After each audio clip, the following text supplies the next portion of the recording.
Today, we are on the ecotourism trail. We will take you to places where nature lies unspoiled. First, we will trek to Shai Hills, learn a little history, and come into contact with antelopes and baboons.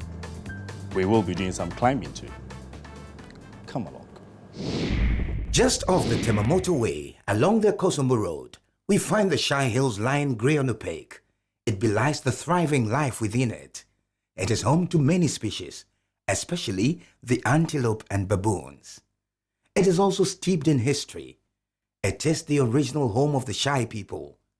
Enter with reverence. Ghana so pretty, Ghana say surely, Ghana so pretty, Ghana say oh.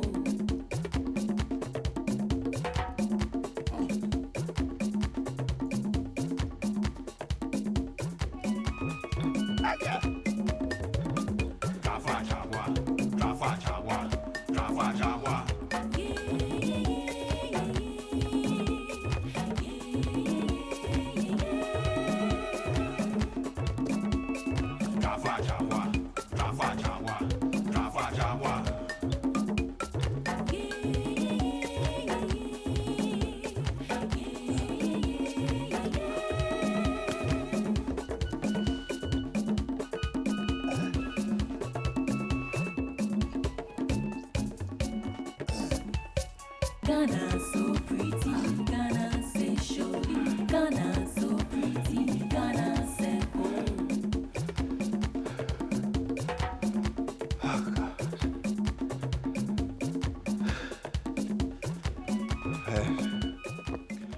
This is worth the adventure.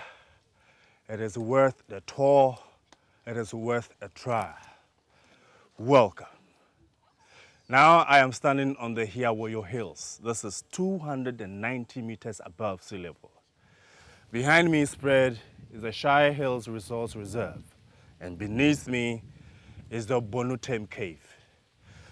This used to be the ancient habitat of the Shai people, and this place is brimming with history. Explore with me. Ghana so pretty, Ghana say surely, Ghana so pretty, Ghana say oh.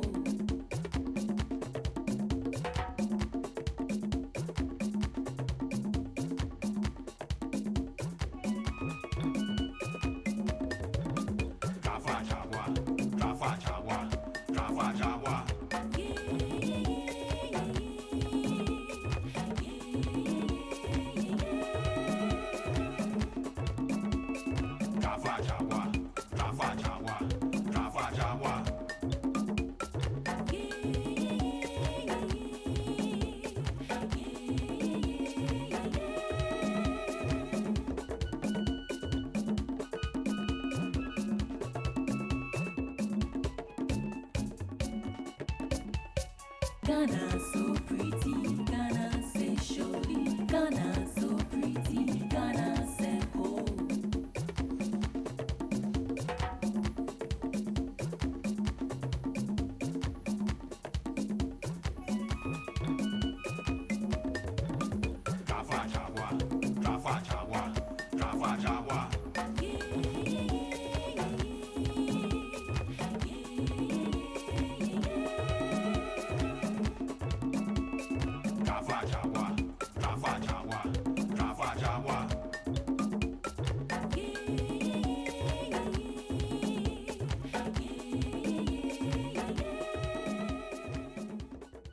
This is one of the Ghanaian stones the ancestors were using, that's the Shai people.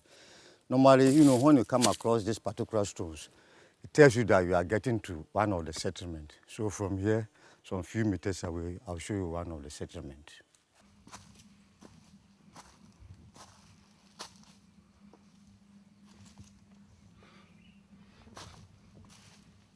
This is one of the settlements. And when you look on my right-hand side, there's a boundary line over there. That is the remains of the stone. On the left, too, a similar thing. In fact, it is the type of building they put up. They use the mud and the thatch to put up their building. And if you have the time of walking along this place, you can see some of the pots they were using. All these things can be found around this particular area. when I talk of the Shai people, that is the people of Dodua, Doyum, Kodiabe, and Agomeda. This is where they were staying about 400 or 500 years ago. And this stone, or the arrangements of the rocks here, or the stone, give us the impression that this is to check erosion, in order that the building they put up do not, collapse.